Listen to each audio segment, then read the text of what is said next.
Continuamos aquí en directo en Cantabria por la mañana, cuando pasan 8 minutos de la 1 en punto de la tarde, y lo hacemos hablando de las que son ya las 10º Jornadas Nacionales en Actualización de Violencia de Género, que se celebran entre hoy y mañana en el Hotel Santemar y que están organizadas por el Centro Interdisciplinar de Psicología y Salud CIPSA de aquí de Santander. Para hablarnos de estas jornadas hoy están con nosotros aquí en el programa Carlos San Martín, director de este centro. Muy buenos días. Muy buenos días. Bienvenido de nuevo, Carlos, porque has estado en otras ocasiones con nosotros. Y a Ana Rosa Jurado López, directora del Instituto Europeo de Sexología. Bienvenida. Gracias. Primera ocasión en la que contamos contigo. Muchísimas gracias por acompañarnos. Más de 200 profesionales que van a estar en estas jornadas, Carlos, además que coinciden en tiempo y en espacio con el que es el 6º encuentro de la Academia Española de Sexología y Medicina Sexual, en la que vais a hablar de la violencia de género desde distintos enfoques. ¿Cuáles son esos enfoques que se van a abordar? Pues fundamentalmente también un poco por el tipo de participantes, que son profesionales que vienen de un abanico muy amplio de actividades laborales relacionadas todas ellas con la violencia de género, desde el ámbito sanitario, educativo, legal, y hemos aglutinado un poco el encuentro de la Academia precisamente porque queremos abordar de una manera muy transversal la violencia de género. Por un lado hablaremos, por supuesto, de estrategias de coordinación, de estrategias de prevención, de qué se está haciendo en otras comunidades autónomas. El hecho de hacerlo coincidir con el encuentro de la Academia nos permite que académicos y académicas como la doctora Jurado pues hayan venido a Cantabria como ponentes, y eso sí va a enriquecer mucho la calidad científica del evento, ¿no? Luego vamos a hablar también desde el ámbito más general, vamos a hablar de derechos sexuales, por ejemplo. Muy poquita gente conoce la Declaración Universal de los Derechos Sexuales, que forma parte de la Declaración Universal de los Derechos Humanos, y tendremos además la posibilidad de que una de las personas que contribuyó a su diseño y a su aprobación, la presidenta de la Academia, que es además vicepresidenta de la Asociación Mundial para la Salud Sexual, la doctora María Pérez Conchillo, va a participar en el encuentro, va a participar en esa mesa en la que vamos a hablar de esos derechos sexuales, a darlos a conocer y a ver y analizar un poco cuál es el estado de los derechos sexuales, en los que se incluyen derechos tan básicos como el derecho a la no mutilación genital, por ejemplo, una forma brutal de violencia de género. Desgraciadamente la violencia de género está muchas veces muy vinculada a la sexualidad. La sexualidad es una parte a través de la cual se manifiesta la violencia, y a través de los abusos sexuales, a través de las mutilaciones o de cualquier forma de discriminación sexual, ¿no? Ese es el cartel que anuncia estas 10º jornadas, que arrancan hoy a las 4 de la tarde en ese Hotel Santemar, como decíamos antes.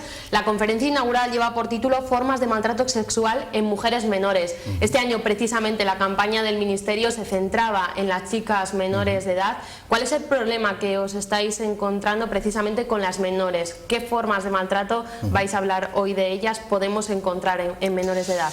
Pues estamos preocupados, y de hecho lo hablamos entre nosotros, esa preocupación, porque vemos que las formas de relación que tienen los jóvenes en este momento son formas cada vez más perversas, cada vez más tóxicas, en las que se normalizan situaciones como el control, como el abuso de poder, como la normalización de actitudes como los celos, ¿no? La última estadística del Instituto Nacional de Estadística fue brutal en ese sentido. El 65% de los jóvenes menores de 30 años consideraban normal los celos, consideraban una forma adecuada de relación y que además deberían de existir de alguna manera porque son una forma de amor, ¿no? El seguir teniendo ese tipo de patrones y de ideas es un caldo de cultivo desgraciadamente muy común, y que vemos que es la antesala de una relación que puede desembocar en situaciones de violencia.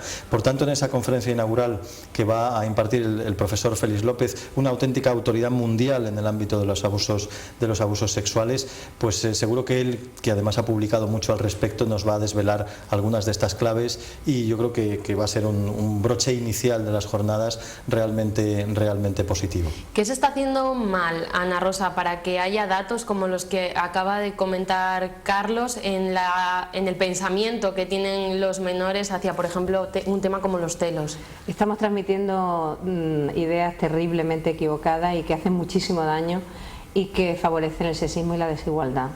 Y eso se debe fundamentalmente a que nos hemos olvidado de la violencia de género, y en la última generación pues lo están pagando, en la generación de jóvenes de ahora lo están pagando, tanto a nivel de películas, a nivel de canciones. Hay canciones que deberían de estar prohibidas, como yo digo, y series de televisión, anuncios, en todas las cosas que se transmiten a la juventud, en ningún momento se tiene en cuenta que los valores que se están transmitiendo pues son los absolutamente equivocados y que van a favorecer desde luego el germen de la violencia, que es la desigualdad.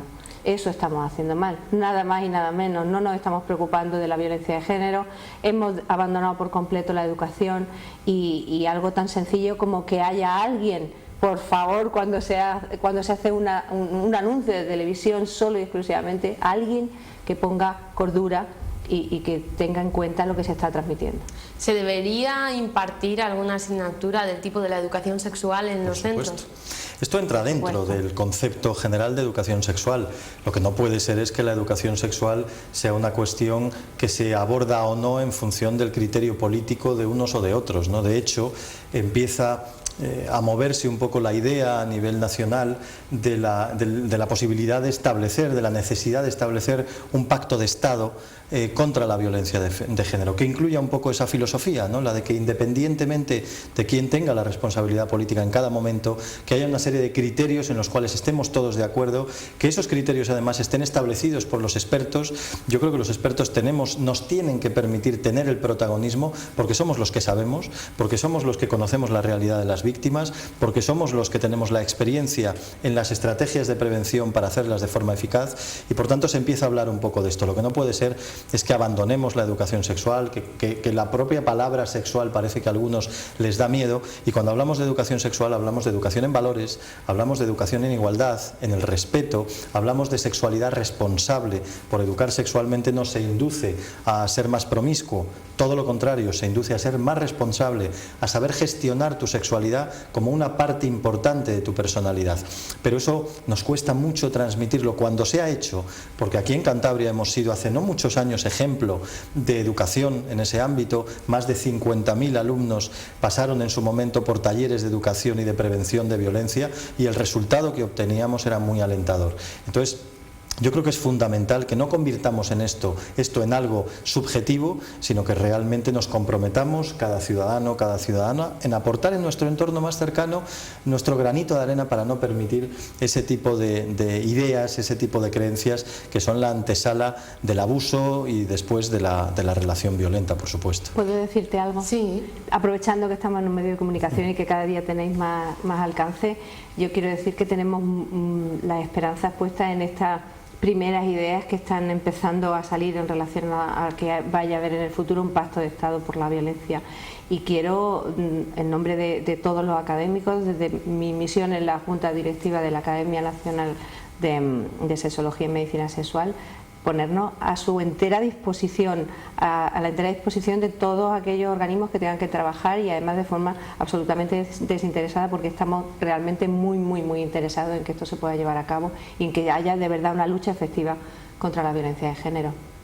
El pasado 30 de septiembre se daban datos del número de mujeres asesinadas en lo que llevamos de año. Muchas veces también los medios creo que nos equivocamos dando titulares como el que aparecía de que estábamos mejor en cuanto a violencia, porque se habían reducido en 12 el número de casos con respecto al año pasado, pero así todo son 30 mujeres hasta el día 18 de septiembre. ¿Algo se está haciendo bien porque se ha reducido, o el que sigan siendo 30 mujeres asesinadas en 9 meses es denotación de que se está haciendo muy mal? Yo me niego permíteme la expresión, me niego a la cuenta de la vieja, como decimos en esta tierra. Son menos y evidentemente eso es una buena noticia, por supuesto. El objetivo es 0, pero evidentemente es una buena noticia. Pero a veces cuando analizamos esa noticia también nos preguntamos por qué han bajado las denuncias, ¿no? ¿Han bajado las denuncias porque hay menos violencia, o han bajado las denuncias porque las mujeres denuncian menos? Es decir, porque ahora mismo se sienten más desamparadas. En nuestra experiencia, ¿qué ocurre? Desgraciadamente esto segundo. Muchas mujeres que por la situación económica, porque han perdido su trabajo, su autonomía personal, porque ya no existen las ayudas que hace un tiempo existían, porque esas casas de acogida que antes funcionaban de una manera extraordinariamente efectiva, ahora son menos y probablemente están más desbordadas, todo eso yo creo que influye negativamente en que haya mujeres que ahora mismo no se atreven, cuando hace una década, cuando hace 8 o 10 años sí que se atrevían. Por tanto, por supuesto, los datos, las estadísticas, si hablan a nuestro favor, son buenos, pero no nos engañemos, no hagamos con esto la cuenta de la vieja, porque los que llevamos muchos años en esto sabemos que muchas veces ese número es mero azar, que ha habido años mejores, ha habido años más dramáticos, hemos tenido un mes de agosto absolutamente dramático. Entonces, lo que no puede ser es que si analizamos los datos con la perspectiva de 10 años, vemos que más de 700 mujeres en España han muerto a manos de sus parejas. Yo me pregunto qué hubiera pasado si hubieran sido hombres los que hubieran muerto durante esta década, ¿no? Todos hablaríamos de que es una tragedia social. Bueno, pues esa es un poco la idea que queremos transmitir, ¿no? Cuidado con el análisis de las cifras y cuidado a vosotros, a los medios de comunicación, que sois muy importantes en esto, creednos. Hablaba Carlos de la reducción del número de denuncias. Precisamente de esas 30 fallecidas, solamente 4 habían denunciado, solamente 2 tenían medidas cautelares y medidas de orden de protección. ¿Se debe principalmente a la bajada de presupuesto destinada a la lucha de la violencia de género? Muy probablemente sí, y además quiero que tengáis en cuenta los medios de comunicación, que sois tan importantes, como dice Carlos, que es verdad que hay a lo mejor menos mujeres muertas, pero el número de mujeres que sufren violencia está aumentando. Está aumentando porque nosotros lo vemos en las consultas, nosotros lo vemos entre la juventud, lo vemos en los institutos cuando vamos a dar clases de educación sexual. Es que lo vemos, el tipo de relación que hay entre los jóvenes es totalmente perversa y tóxica, y yo creo que el número de mujeres que van a poder tener problemas con este tipo de violencia, como no nos espabilemos, va a ser mayor, ¿eh? Sí, nos encontramos situaciones, para que te hagas una idea al hilo de lo que dice Ana, situaciones de chicas de 15, 16, 17 años que vienen a nuestras consultas con sus padres angustiadísimos porque nos dicen, ¿qué está pasando aquí?, ¿no? Tiene una relación totalmente tóxica, totalmente perversa, de control. Estamos hablando de relaciones en las cuales el chico no la permite vestirse como quiere, no la permite salir con quien quiere, utilizando términos absolutamente despectivos, es decir, formas de violencia, el WhatsApp, que es tremendo como fórmula de control, como comunicación.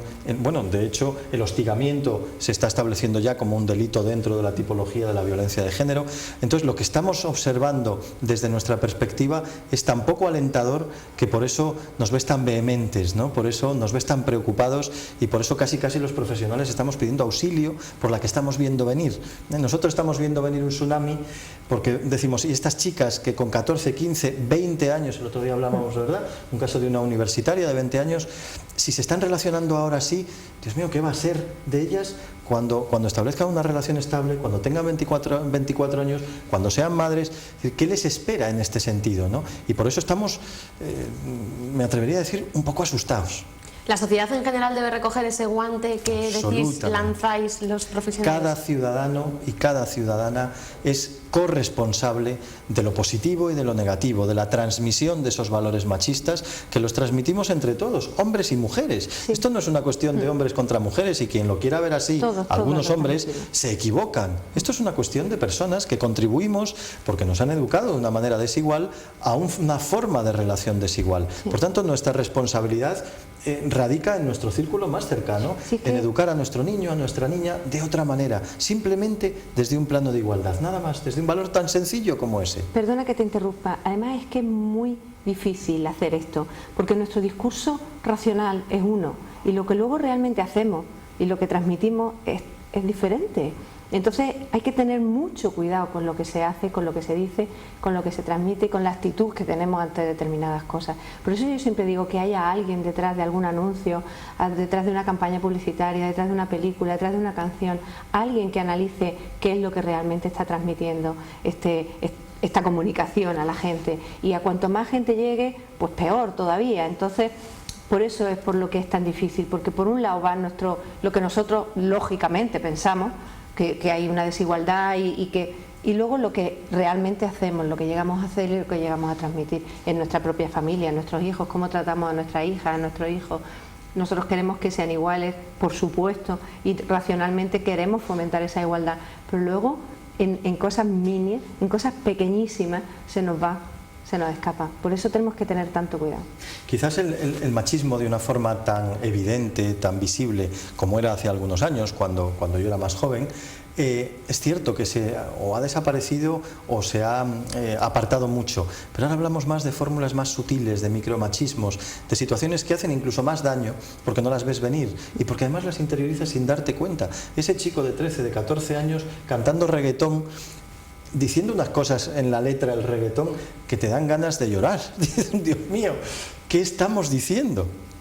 Y sin embargo el chico lo canta con total naturalidad sin darse cuenta de que ese mensaje es un mensaje que está repitiendo, es un mensaje que está interiorizando, es un mensaje que normaliza y que después en su relación afectiva probablemente sin darse cuenta está relacionándose en base a ese criterio, ¿no? Sí. Es algo sutil pero tremendamente impactante. Bueno, es un tema profundo, nos daría para prácticamente todo el programa, se nos acaba el tiempo, pero sí que quiero invitar a la gente porque precisamente hoy en las jornadas tenéis un acto que es de puertas abiertas para que acuda todo el público que quiera. Efectivamente, la mayor parte del programa es específico para los inscritos, para los congresistas, 210 profesionales nos van a acompañar, pero a las 7:30 de la tarde haremos un encuentro con 3 académicos, con el presidente, la presidenta de la academia, el vicepresidente y otro académico, en el que vamos a analizar el estado, la situación de los derechos sexuales en España y en el mundo.